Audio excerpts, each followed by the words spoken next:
Stop right there. I know you're a footballer, and I am sure you lack on this, and it's stamina.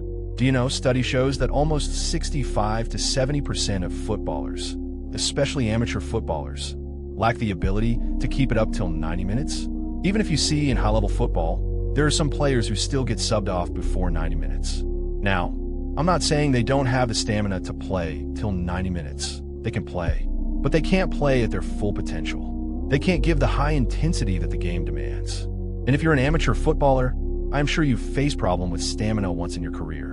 And if not, still this video is important for you. Because in this video, I'm going to share the mistakes that kill your stamina and also how you can fix that. So be ready, let's deep dive in. Previously, I told you that in high-level football, there are players who are still not able to play the full 90 minutes. But at the same time, there are some footballers who are not just able to keep it up for 90 minutes. They give high-intensity performances even in the final minutes of matches consistently. They help in defense and also contribute to attack. And one of them is N'Golo Kanté. Just look at him. He is an average player comparing to his level. But the one thing that makes him special is his stamina.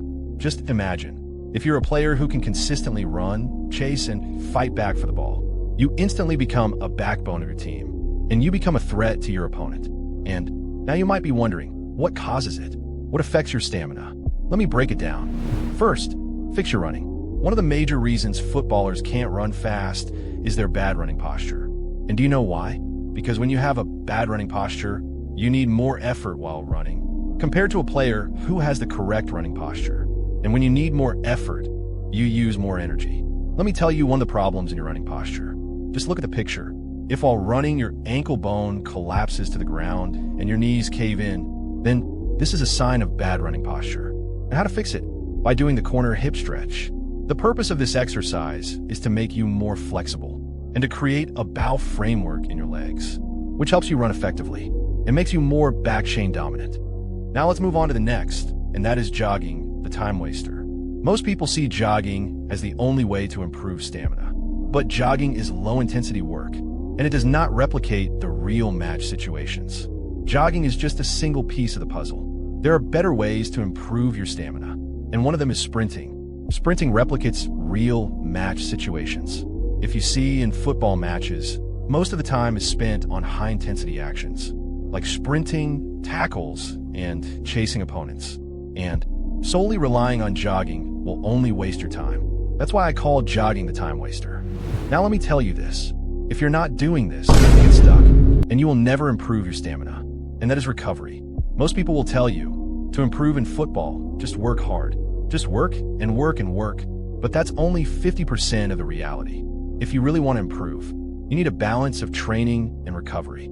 Because if you only focus on work and never give importance to recovery, you'll just break your body and nothing else. Recovery is what allows your body to improve from the work you've done. One of the best ways to recover is sleep. Today I see a lot of young players compromising on their sleep, and they're making one of the biggest mistakes. If you're not getting 7 to 8 hours of quality sleep, you're building a barrier in your recovery. And if you want to know another way to improve your recovery, I would say grounding. Grounding is one of the best ways you can recover, regardless of sleep.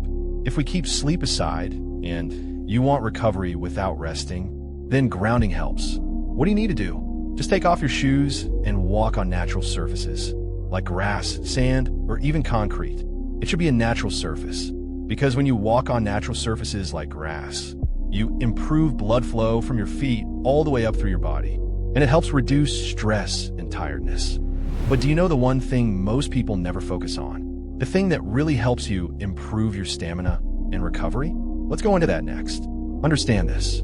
If you're a footballer who is disciplined, who focuses on recovery, never compromises on sleep, has a correct running posture, and trains stamina with sprinting, but still you're not able to improve your stamina, then the reason is you're not getting proper oxygen intake while playing. In football, we need constant high-intensity effort. We need to have proper oxygen intake in the body. And if you're not getting it, then nothing will work. You will face stamina issues in every game. One of the major reasons you are not getting proper oxygen intake is because of mouth breathing. Now I know, in football matches, we're forced to breathe from the mouth, because that's what the game demands.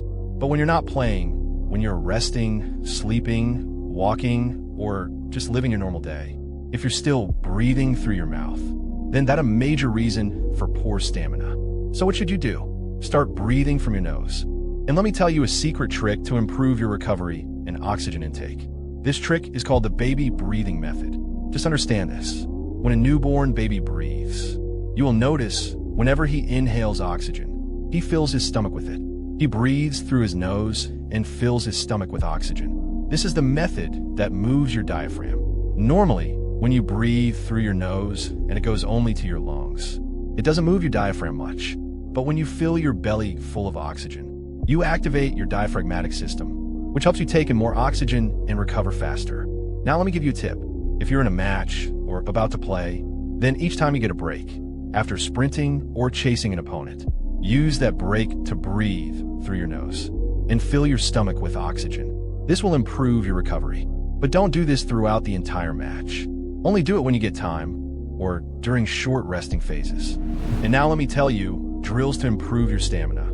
Start by setting few cones or markers and then sprinting through them. Do it at your maximum intensity until you can't go anymore. Repeat this 3 times with a 30-second break between each. This is one of the easiest and effective training styles for building stamina. But remember, do it 2 to 3 times every week. And let me make this clear. One of the best training methods to truly improve your stamina is by playing real matches and small-sided games. Because the thing is, we can't exactly replicate the demands of a real game with normal training. You can't do a workout that perfectly matches game intensity.